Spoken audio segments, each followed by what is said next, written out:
Ada dua hal. Yang pertama, kenapa kami harus menyadarkan saudara Kristen tentang penghinaan, penistaan orang-orang Yahudi terhadap oknum yang disebut Yesus di Bible? Karena orang Kristen menghina Allah sembahan kami.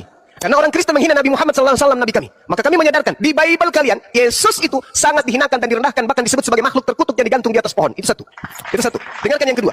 Yang kedua, ketika kami berbicara Al-Quran, surah An-Nisa ayat 157, Nabi Isa diangkat ke langit, dan yang disalibkan itu adalah orang yang diserupakan dengan beliau. Kemudian Nabi Isa di dalam Al-Quran surah Al-Maidah ditanya oleh Allah, wa isqalallahu ya Isa bin Maryam anta qulta linastahizuni, apakah engkau yang mengajarkan mereka menuhankan dirimu? Apa kata Nabi Isa? Oh tidaklah ya Rabb, aku tidak pernah mengajarkan mereka untuk mempertuhankan diriku. Tapi faktanya orang Kristen ada menuhankan sosok bernama Yesus. Nah, di dalam Bible ternyata ada dua sosok Yesus. Yang pertama, sosok Yesus yang datang mengajarkan Injil Allah di tengah-tengah Bani Israel yang disebut Injil Allah. Dan yang kedua, ada yang mengajarkan kemudian Injil-Injil lain selain daripada Injil Yesus, yaitu Yesus palsu yang datang kepada Paulus, Ananias, dan juga penulis kitab Wahyu.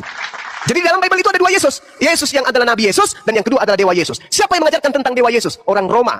Siapa mereka? Paulus, Lukas, Markus, dan penulis-penulis yang lain. Jadi yang saudara Kristen sembah bukan Nabi Yesus. Yang Kristen sembah adalah Dewa Yesus, Theos Yesus, yang datang kepada Paulus. Akulah Yesus yang kau aniaya. Akulah Yesus sang bintang timur.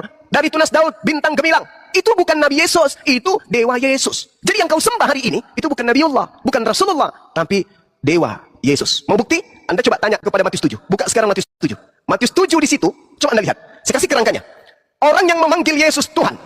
Yang kedua, orang yang bermujizat pakai nama Yesus. Yang ketiga, orang yang mengusir setan pakai nama Yesus. Ini Bung, kalau Anda lihat tokoh-tokoh agama saudara nih, pastor, pendeta, penatua, dan seterusnya. Kalau Anda lihat, mereka yang sudah bisa kemudian mengusir setan, pasti mereka imannya kuat, menurut perspektif iman Kristen. Orang yang bisa bermujizat pakai nama Yesus, pasti orang yang baik, orang yang bersih hatinya, orang yang istilahnya sudah, imannya sudah level langit. Tapi kenapa diusir oleh Yesus? Karena sejatinya yang mereka pakai untuk mengusir setan, nama yang mereka pakai untuk bermujizat, dan yang mereka sembah di gereja, itu bukan Nabi Yesus. Makanya dikatakan dalam Matius 7, 22, 23, pada hari terakhir nanti, banyak orang akan berseru kepadaku, Tuhan Yesus, bukankah kami bernubuat pakai namamu, wahai Tuhan Yesus? Bukankah kami mengusir setan pakai namamu juga, wahai Tuhan Yesus? Bukankah kami mengusir setan pakai namamu juga, wahai Tuhan Yesus? Itu orang Kristen tuh, ngemis-ngemis nanti di padang mahsyar. Tapi apa kata Yesus? Pada hari itulah aku akan berterus terang kepada mereka orang Kristen yang bermujizat, bernubuat, mengusir setan pakai namaku ini. Enyahlah daripadaku, aku tidak mengenal kalian, kalian semua adalah pembuat kejahatan. Ayo. Kenapa bisa demikian? Karena yang kalian sembah di gereja itu bukan Nabi Yesus. Yang kalian sembah adalah Dewa Yesus yang diperkenalkan oleh orang barat kepada kalian. Enyahlah daripadaku, kalian semua adalah pembuat kejahatan. Kenapa orang Kristen diusir? Padahal mereka sudah sampai pada level mengusir setan, bermujizat. Kurang apa lagi coba? Kenapa diusir?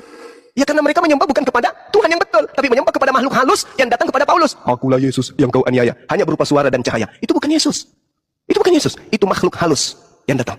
Nah, jadi ada dua hal, mudah-mudahan Anda paham kenapa Bang Suma kemudian selalu menitik beratkan kepada Bible. Yesus ditampar, Yesus ditelanjangi, Yesus ditombak, Yesus digantung, Yesus terkutuk. Kenapa? Karena orang Kristen